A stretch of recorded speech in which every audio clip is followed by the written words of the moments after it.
I'm Queen ShanShan, and this is a broadcast podcast.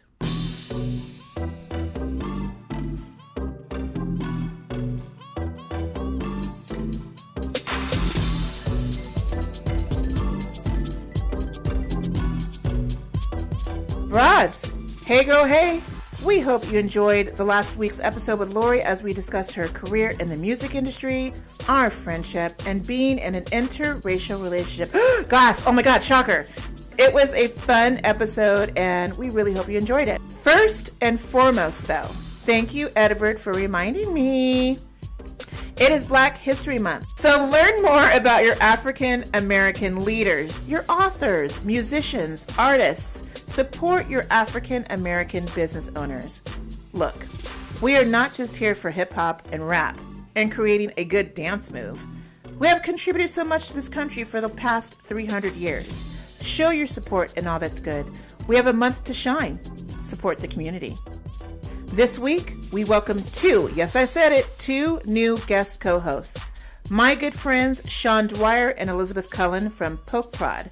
And we're going to snap on some great topics such as how we met, our friendship history, how they started a partnership in the movie biz, their new and upcoming film coming out on March 8th on Netflix called Walk, Ride, Rodeo, a true inspired story. How did they write this movie? How did they produce it? Why were they inspired to write the script? Working with friends, the challenges, the ups and downs with keeping it real, the movie and television industry as a whole.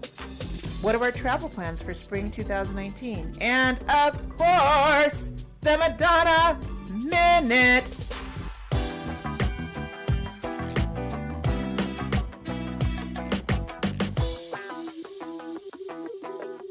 Sean and Elizabeth, what's for dinner? Well, we had a lovely chili. Chili with cheese and chili accoutrement. And that salad and was we had a crazy. great salad, it's like a Mexican Caesar salad. It's like salad. salad with tortilla chips, It was which delicious. was delicious. Yeah. What they're talking about. And we had some jalapeno cornbread. Yes. That was very cheesy. It's very cheesy. And I like the cornbread mixed in the chili. That's and my that favorite was thing. just delightful. My favorite thing is to get the chili and the cornbread together. Yeah. That was a yummy bite. I made them homemade turkey chili with a cheesy jalapeno cornbread, all homemade, and then a salad with that they're loving. And you liked it? Oh, Yes, God, excellent. I loved it. I wanted more. Oh, yes! And a glass of wine. And we have wine. Cheers. There's a Can we trough of cheers? wine. Yeah, cheers. Cheers. Tink. That sounds like plastic. Anyways, I thank was you afraid guys. to clink too loud. Dinner is sponsored by Queen ShanShan. Me. I know. She made dinner It was for us. It delicious. was like, I couldn't believe it. It was so amazing. You're always so grateful for homemade food, aren't you, Sean? I know.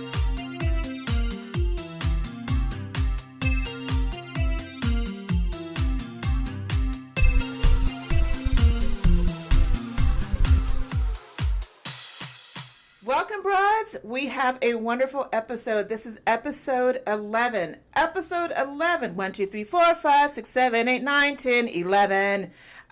We have in my dining room, in my house, the Dwyer and Elizabeth Cullen from Poke Prod, a production company, Hollywood's up-and-coming powerful writing and powerful producing duo. They have created critically acclaimed TV movies for Lifetime and Netflix. They are actually having a debuted movie coming out in March, and it's called Walk, Ride, Rodeo, and it releases in March 8th. Hi, Elizabeth. Hi, Sean. Hello. Shannon. We are so excited to be here. We're excited to be here. Gosh. We are. Absolutely. Thank you. I thank you really. I'm at the bottom of my heart. I really thank you. And you hear that lovely laughter in the background. I have my first studio audience live. That is Sean's mom, Mary. Hi, Mary. From New York. From That's New right. York. Mary from New York. So she's Big ups joining to us. Mary Ida. Okay. All right. Cool. Sean and Elizabeth have a long resume that consists of, again, producing films such as Gene and the Joneses, which won actually some awards, right? Well, it was nominated. It was nominated. It premiered at South by Southwest, And screened at Toronto Film Festival, and then was nominated for an Independent Spirit Award. Right on. Megachurch Murder, Zoe Gone, The Good Mother, A Mother's Rage, and other popular movies that were on Lifetime, TV One, and Netflix. Yes. Right on. And independent theatrical films as well. Well, Cool. that was Gina Gina Jones's. Jones's was our independent theater. And it was great. You know were what? at the, I was at at the the Los premiere. Angeles Film Festival premiere. That's right. And thank you so much Yes. for inviting me. That was really, I felt honored. I was like, woo! It was really cool. So It was a and I liked the movie beautiful too. film. I really enjoyed the film. We're so proud of that movie. Well, you should be. We're going to get into how you and I and Elizabeth met because you were actually at a friend's house for Yes, it was an Oscar lunch. It was funny. We Oscar dinner. went to a friend's house for an Oscar screening. Yes. And I was sat next to Shannon. We immediately just started talking. And Elizabeth had just started a company called Blow Me, which was a at-home blowout company. Service. Not what you guys think it is. Hair blowout service. Hair blowout It was an service. app, right? Yes, it was an app. Okay. And I went to Shannon because her hair looked so glamorous. I'm like, you should call Elizabeth because you should get on this service. And Shannon said, it's a wig, honey. I'm not too And ashamed pretty much to. there, I'm like, oh yeah, I like this girl. Yeah, right. And we had chicken and waffles, and Oh my I made God, the that's chicken. Right. You were like cooking up a storm That's that day. right. That That's was right. crazy. And I fell in love with Sean, and then Sean became my client because you guys needed health insurance. That's right. Yes, that's correct. That's right. And then Mhm. that's when I met That's when Elizabeth. You came That's into the right. Pope Prod family. That's right, the the family, and that's when I met Elizabeth, and Yes. we've been friends the last 4 or 5 years. I think so. Yeah. Is it that much? Okay, I cool. think so. Quite a while. And you guys have always been generous in inviting me to your parties and get-togethers Yes. and getting to know your. You do like to have the doggies. occasional large party. We You do, and Can we in a clink gorgeous again? home. Yeah. I want to really dive into because we live in Los Angeles. We're in Hollywood. We're in the mecca of the entertainment industry, and there are people who are inspired by people like you. Directors and writers, and so I want to know. You both have an amazing resume. I want to just real quick how you got started in the business and how Elizabeth got started in the business. And I know you had a really good mentor or protege. Yes, yeah. So my first job in the business was driving Norman Lear to work. Right. and that was an amazing. I ran the development for his company for about 5 or 6 years. He gave me my first writing job ever. Wow. He still to this day is just a great mentor to me. We're working on a project with his company right now as well. Cool. So I mean now he's 96 and has a hit show, and He's just as alive he's just and it's aware. amazing. He is so on it. point and great, and so so it's great that it's now become full circle almost with him, which is cool. Cool. Very cool. Yes. And what about you, Elizabeth? Well, okay. So Sean, if you talk to Sean a little bit more, you'll realize that at birth, he knew he was going to be in television. He was obsessed with television. He loved television. And for me, I came out here with $800 and a broken down car, and I was Wow. like, I just don't want to work, so I'm going to hang out here for a while. And I am really an outlier. Like Sean, you knew Sean was going to be good, but I just came here. I had really no intentions of staying, and then just sort of got jobs and sort of worked in it, and then, at a point you're like, oh my God, I have a career. And so I worked in television. I was a television executive for about 20 years. Wow. And when Sean and I was met, Well, if she's going to talk about I'm going to talk about her because Elizabeth was in the room when Oxygen was created. When the cable network. No, I wasn't Oxygen in the room when but I was one of the first yes, here. you were one of the first, but you were there with all those women. Yeah, at and it that was really time. probably the best job I ever Yeah. had. Really? Yeah, because there's a woman named Debbie Beasy, and she was the head of programming there, and it makes me tear up a little bit. But she made me an executive, and she made me understand how to be an executive. Okay. And she gave me also the creative freedom to explore things, and I did some amazing work there. And it was really sad when it was sold and it wasn't as independent. Yeah. Right. But eventually things like, when you build something, it eventually goes into something bigger and it changes. But every one of those women, in fact, one of them was like, we're looking for a still photographer for this movie that we're shooting in New York. And I reached out to her like, are you interested? Because any of those people from Oxygen era, if they reached out to me, I'd do it. I would try to help anyone I could. Good. We definitely encourage women empowerment for sure. And it is the importance of a mentor. You know, we both had good people to work with.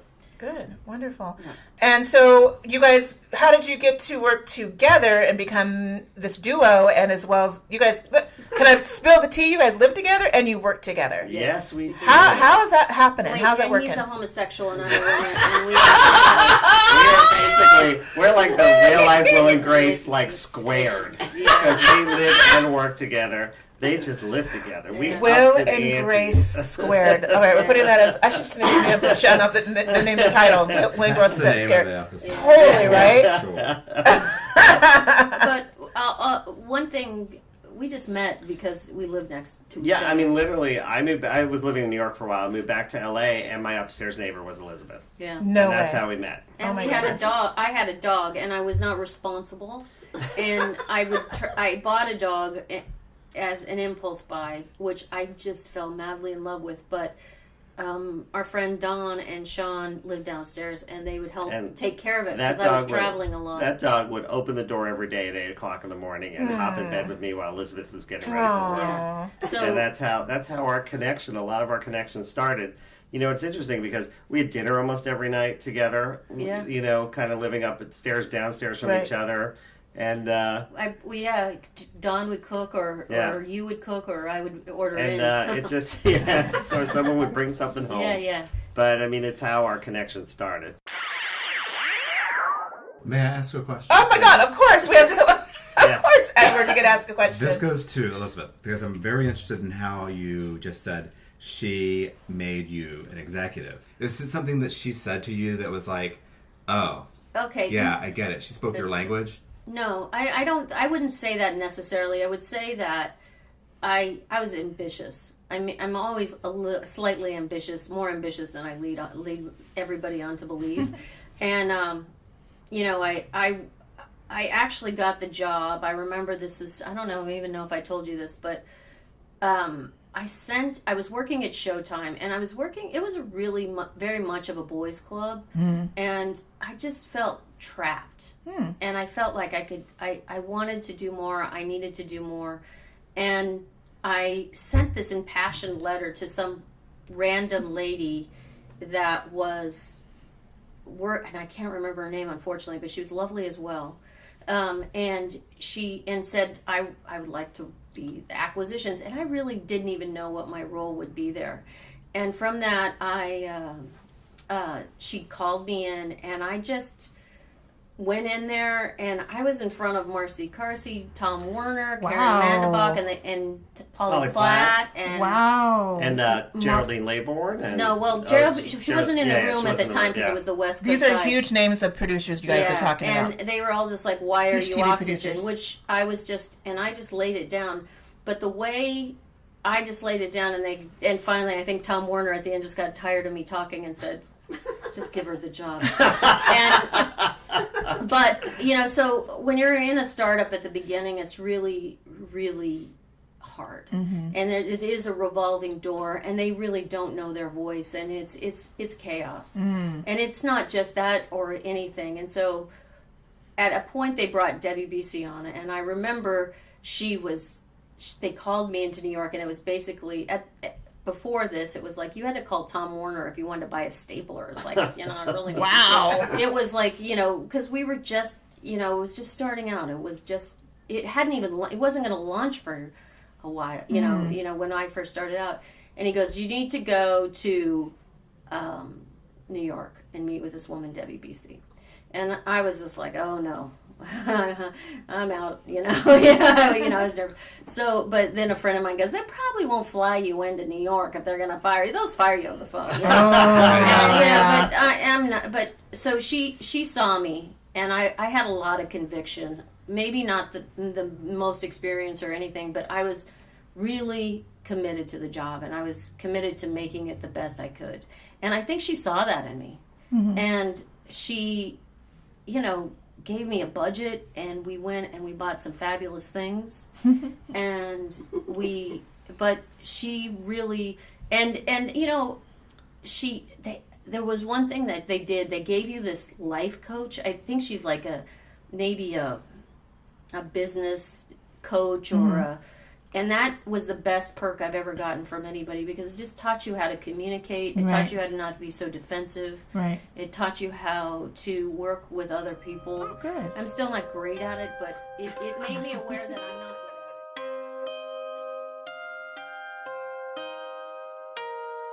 I believe in having those types of empowerment seminars, especially with women who are entrepreneurs and CEOs, because you want to encompass a great inspiration. You want to encompass a sisterhood. You want to encompass how to actually manage a team and be an entrepreneur and set goals and everything. So I highly yeah.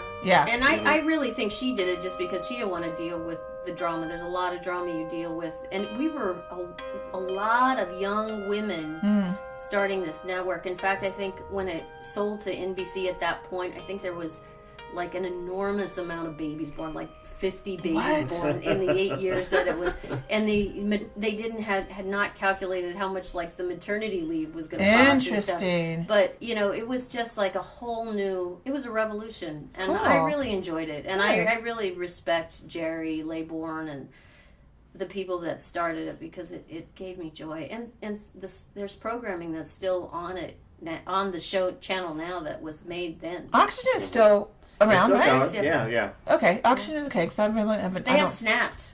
Yes, but Elizabeth was such a good executive there that when we got to Lifetime, she had already bought all the movies for Oxygen. Yeah. She bought every female-centric theatrical film for the next 5 years. Yeah, That's great.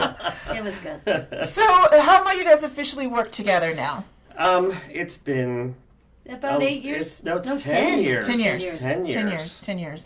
And so, how does the creative process work between you two? You guys are writing and producing these films and shows. Yeah, so we worked at Lifetime for 4 years before we started our company. Okay. So once our company got up and running, it's you could say she's business, I'm creative, but there's always a mixture of everything, no matter what. It just, that's the way it is. So Okay. I mean, right now, the way we've evolved, I'm writing the projects. She's been so fantastic. I'm more of like I'm a big picture girl. She is a big picture girl. She is. No, because she'll find something in the ether that people are talking about, or that she thinks people will talk about. Okay. And it's like my job is to take that and flesh it out. Got it. Then that works so incredibly well for us. That's wonderful. But we did start out like I got this job at Lifetime after I left Oxygen, and I needed somebody to work with me, and Sean was writing a script, and I really thought you were going to sell that script. Yeah. She hooked me up with Tom Werner's company. Wow. And I was writing a script for them. And it didn't go. It didn't go, but I was like, just work here for a couple of months, and then when it goes, just leave or whatever. And I wasn't making any money, so I'm like, okay, I'll work for a little while. And right? he's really good at it. He's really, really good at scheduling. And we were there for about 4 years. Yes, and then we were put in charge of the Lifetime Movie Network. We worked on schedules for that. Then we started doing, Elizabeth had this great idea about, we were acquiring movies there that were terrible. But we knew that we were going to buy them. We knew we were going to buy them, so we were saying, why don't we get in early? But not pay more money. And not pay more money, but get in early and see if we could develop them a little so they're better and they'll fit the slots that we know we need. Okay. Because we're sitting there scheduling the network. Got it. And so that started with a bunch of movies that we developed and co-produced after we left, And then when we left, we actually had projects to move on, because they were moving our department to New York, and neither of us had any interest in that. So we just kind of moved on to producing movies from there.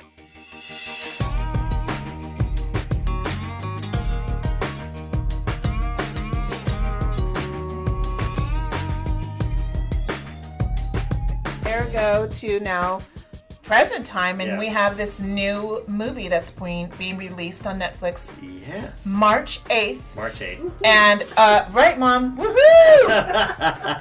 And I am so excited because, I'll get into why I'm excited about it. But the movie's called Walk, Ride, Rodeo. Yes, it is a true story about a young girl named Amberley Snyder when she was in high school, she was one of the top barrel racers, amateur barrel racers in the nation. And she got into a truck accident, which she became paralyzed. Right. And she learned through, sheer force of will and conviction to get back on a horse, strap her legs to the side of the horse with Velcro, and make her horse listen to her voice instead of her legs. And she started riding and then competing again. So she made she made her own little apparatus to make sure she can ride safely. She used a truck seatbelt to keep her stable on the saddle, and then Velcroed her legs to the side of the horse. That's amazing. To keep her legs still. That's amazing. Yeah. So it reminds me, it's we can all attest to the movie Ice Castles. Oh, yeah. Because Ice Castles was my and Kim and my friend Lynette who are listening right now. I hope they're listening. We loved Ice Castles. It would come on every freaking week, and my friend Kim would sing the main song. She actually would sing it for my friends' weddings. And Elizabeth and I talk about Ice Castles at least once a week. You must have. And if you guys, all you millennials, you don't know. Even before this movie. All you millennials listening to this podcast, if you have never heard of Ice Castles, I'm sure it's on Amazon Prime, or you can find it on some kind of video. But it's a great story of an ice skater who had a tragic. We forgot about the flowers. Oh, I know. Oh my God, it was a tragic story. This ice skater who had a tragic accident, and she, by the will of her determination, got better, and she got back on her skates. Yes. So this story is like this girl got back on the horse again. Pun intended, definitely. The theme song will change your life. The theme will. song will. It will. Yeah, Yes. It absolutely will. It It's sure will. life-changing. Yeah. Change So your life. also iTunes. Oh, #iTunes. Go look up. Looking Through the Eyes of Love. Looking through by the Melissa eyes of Manchester love. alone. Are you kidding me? Great movie. Great movie.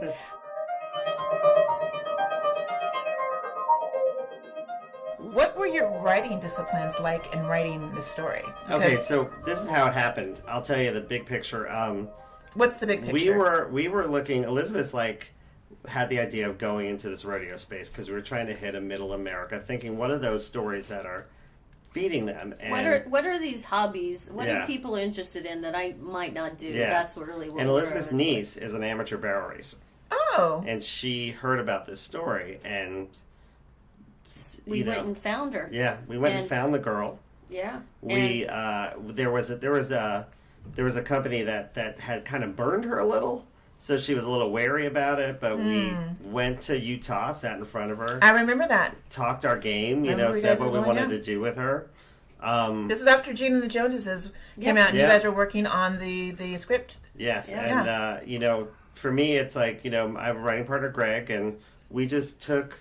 We took an old script they had and some other, and basically the whole thing's based on interviews with her. Okay. And the documentary, there was a small little short documentary about her, but it's mostly getting her take and her mother's take on things. Okay. And then sitting and just fleshing that out and seeing how to tell this story. Great. And the ways to tell this story. I mean, literally, it was in development for 2 or 3 years. I mean, I don't think people understand. It's like, okay, so you're laying in bed and you go, Sean, I think we should do something in rodeo. Is that where you're yelling at him across the room? Yeah. And he Sean, we should work on the script. And then he goes, what is a rodeo? I'm from New York.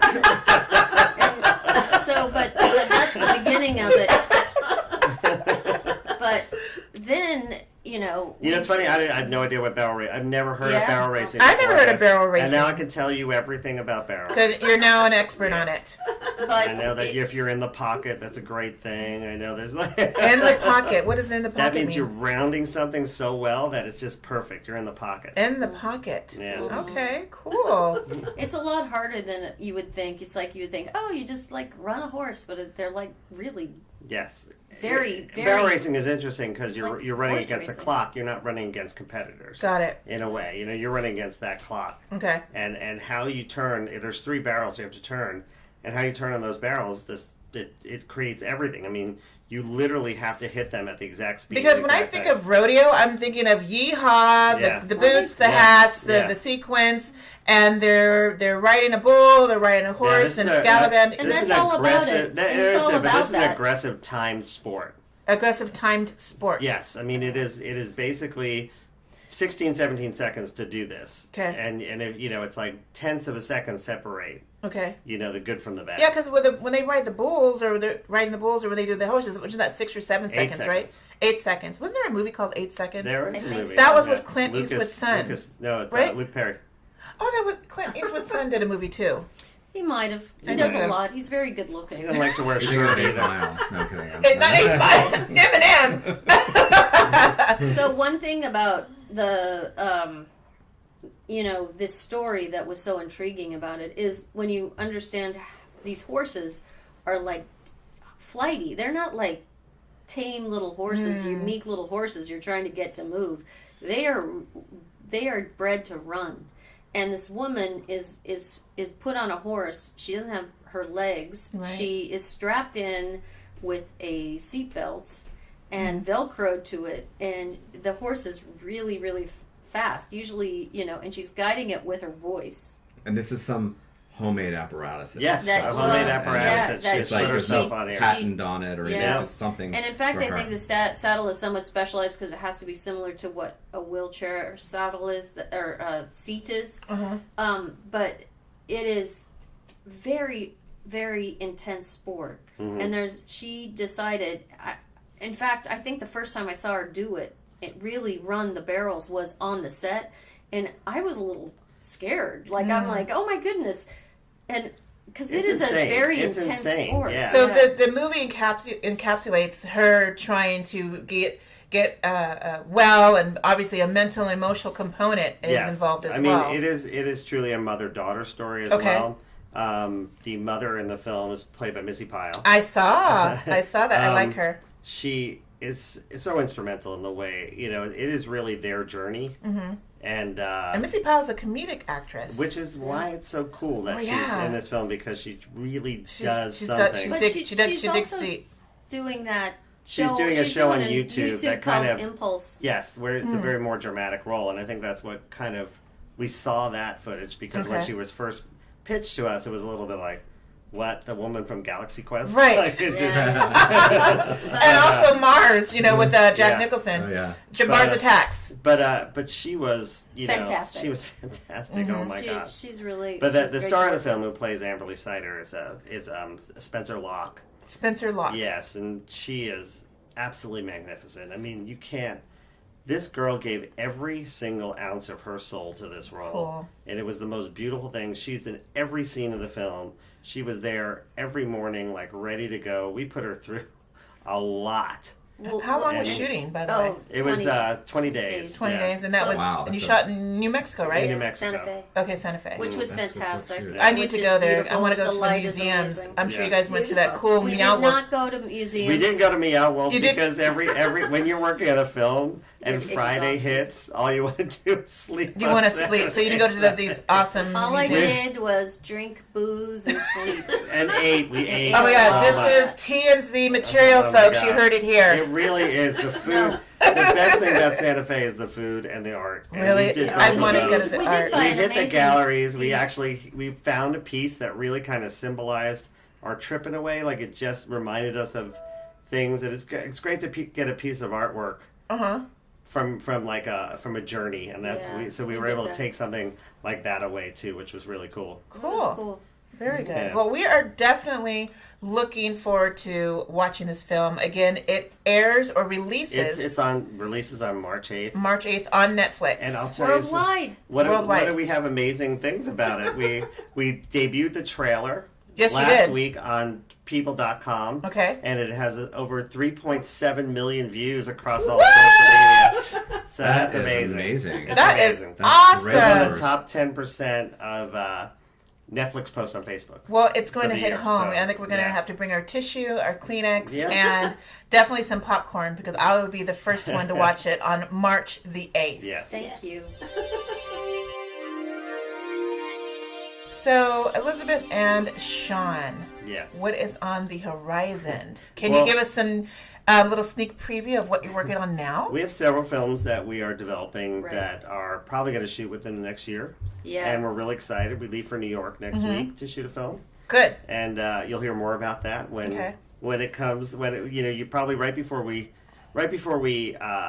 shoot, we'll have a big press release. Awesome. And you know where to find an amazing African-American actress sitting right next to you, across the way. I have 7 wigs. And I have 17 wig pieces. Can the Queen come to Queens? Because that's where we're shooting. So you don't have to worry about 7 wigs. Can't believe we just said that. 17 wigs. You have that you don't have one to, day. You have that's 7 for a day. Right, 7 for the day. Do you have your wigs like Moira from Schitt's Creek?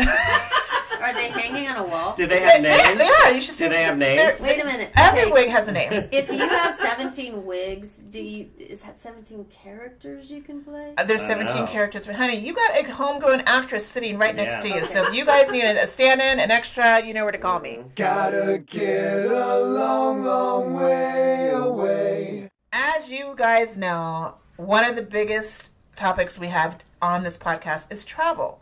And you love to travel, Sean and Elizabeth, right? Yes. I love to travel, and I have big plans for 2019. Do you guys have any big plans or aspirations in the next maybe 18 months of where you guys want to go? Well, I think our biggest trip that we want to take is Italy.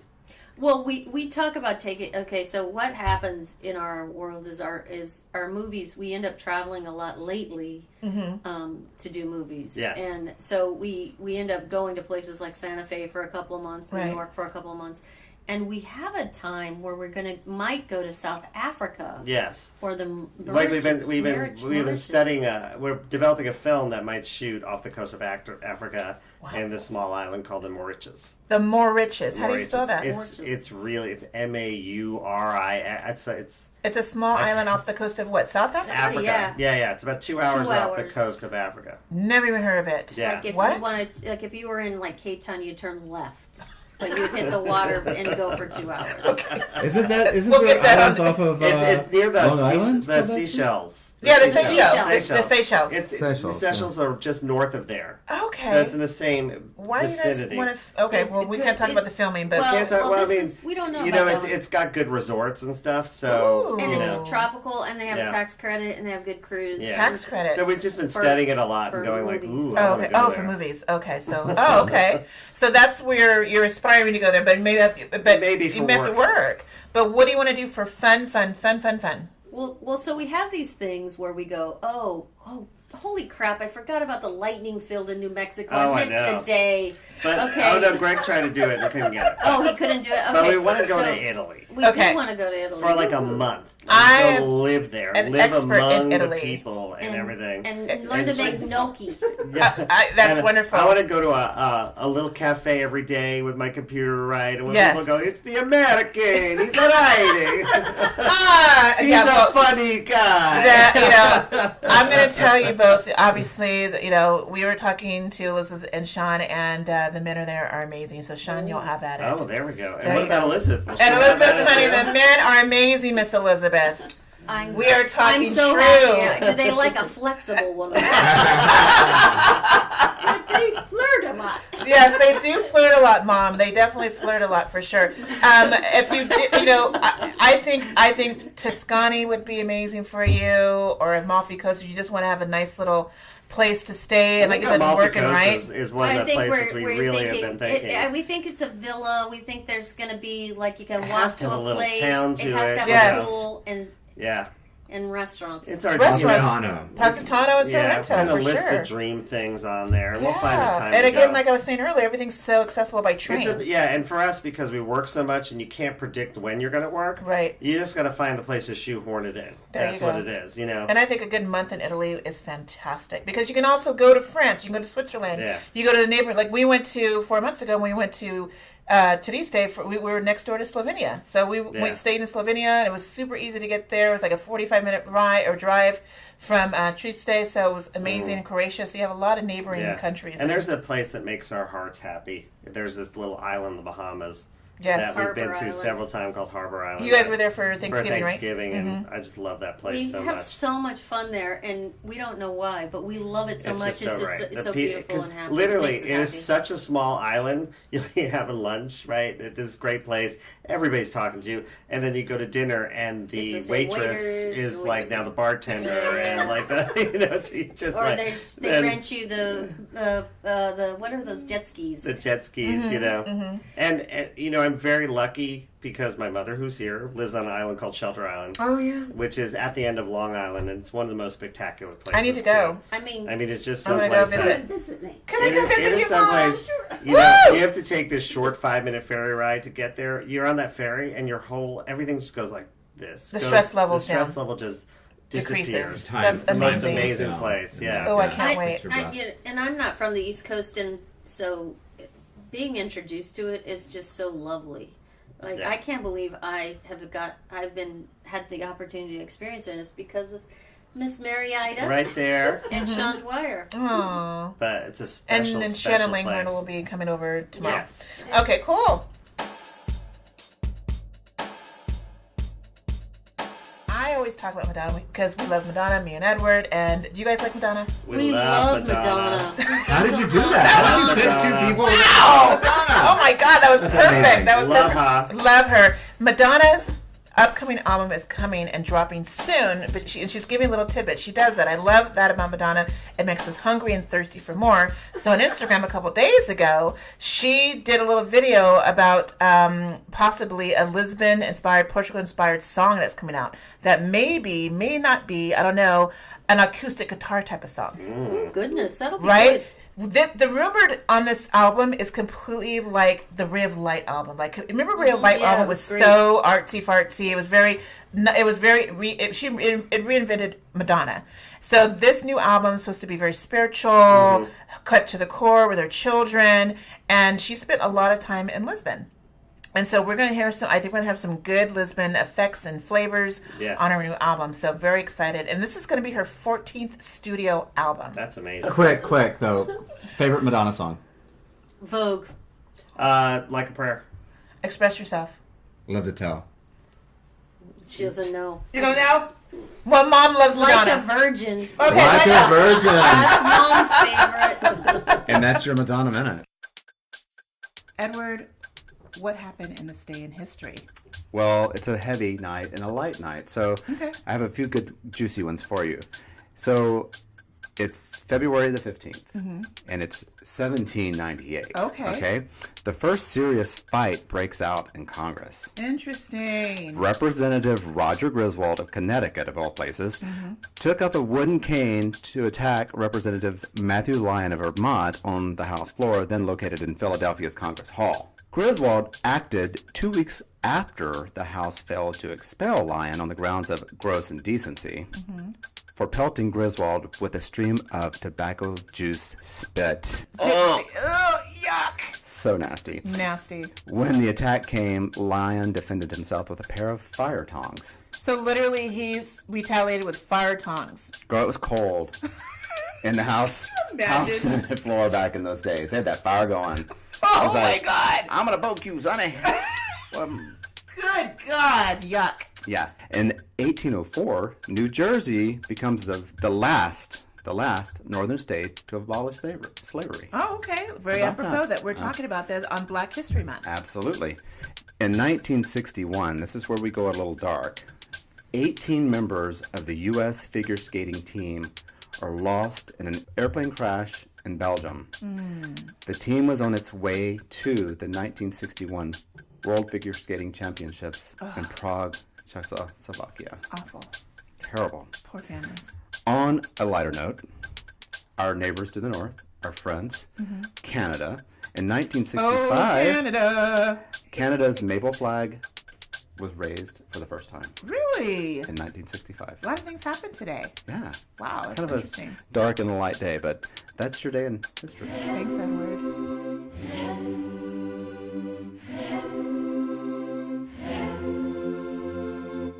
I really appreciate you guys having and working with black actresses and black actors and having black films. You guys are really responsible for a lot. And African American crews and directors. Work, honey. Yeah. Work. And female. And female. crews. That's right. And female crews. I mean, female crew. Female I think African female American energy crews. is the most incredible creative thing for me. I think I that's have a female awesome. producing partner, female line producer. We have a female production manager on the next film. Right on. Right on. So, what were you going to say? What can you spill another tea? Well, the amazing thing is we've been talking with this legendary singer, Darlene Love. Okay. Darlene was Phil Spector's muse. Okay. And she had she actually, in the 60s, she had her songs kind of taken away from her. She sang the lead on songs that weren't credited to her. That became a hit, like She's a Rebel, He's a Rebel, and The Boy I'm Gonna Marry, and stuff like that. And then she recorded this song called Christmas Baby Please Come Home, which became an iconic Christmas song. She sang it on David Letterman every year. Okay. And then once David Letterman left, she sings it on The View now every year. Oh. But she's like a legend. She's already in the Rock and Roll Hall of Fame. Perfect. She is incredible, and we're working on a project with her, and she is just I need to do some research absolutely about her. brilliant and so alive right now and great. Wonderful. We're so lucky. It's the most exciting part. Yes. Well, wonderful. Well, we're going to definitely dive in. I want to look up Miss Darlene Love, but so if you are abroad and want to come onto our show and discuss your experiences with food, culture, beauty, and travel, please email us at abroadproductions@gmail.com. You can also find us at abroadproductions.com, our new amazing website, and I do have a new newsletter that comes out weekly. Please follow us also on Instagram at Queen ShanShan, our Facebook fan page at Abroad Productions, and Twitter at _broad_prod. Thank you so much for listening and continuing to subscribe to our podcast. I want to really thank Sean and Elizabeth. I'm looking at you right now, Sean and Elizabeth. I'm looking at you, both of you. Thank you, too. Thank you so much for Thank being you so for the great. delicious eats Oh, tonight. it was delicious. And the Delightful. delicious conversation. And we love Edwin. Edward. I like Edwin better. Edwin's good. All right, I had my nickname in high school was Evan Deadwood, so it's kind of Edward and Deadford? Evan Deadwood. Oh, okay.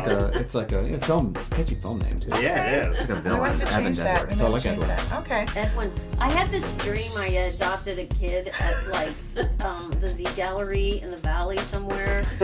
I found him and his name was Edwin. But There. That's why it's on your mind. It is a dream. That's why it's on your mind. but Everything in my apartment's zebra print and Probably. leather. Yeah. Stamped crocodile. Maybe that's why. that's true. Is it really? Oh my God. I was gonna say you're a sad man. That's what I think of when I hear Z Gallery, yeah. Z Gallery. So thank you both. And I'm so honored to meet your mom, Mary. Oh. Mary, thanks for being in my studio audience and laughing. Did you have a good time, Mary? I did. Wonderful. So I am so honored to have you guys in my home, eating my food and talking about just fun stuff. Broads, stay tuned for episode 12, next week's show. I have a doozy. She is a CEO. She is an entrepreneur. She is a mother. She is a wonderful wife. And she just so happens to be my best friend, Heather Doty Johnson. It is going to be a hoot. I promise you. I'm Queen ShanShan, and thank you for listening to Abroad.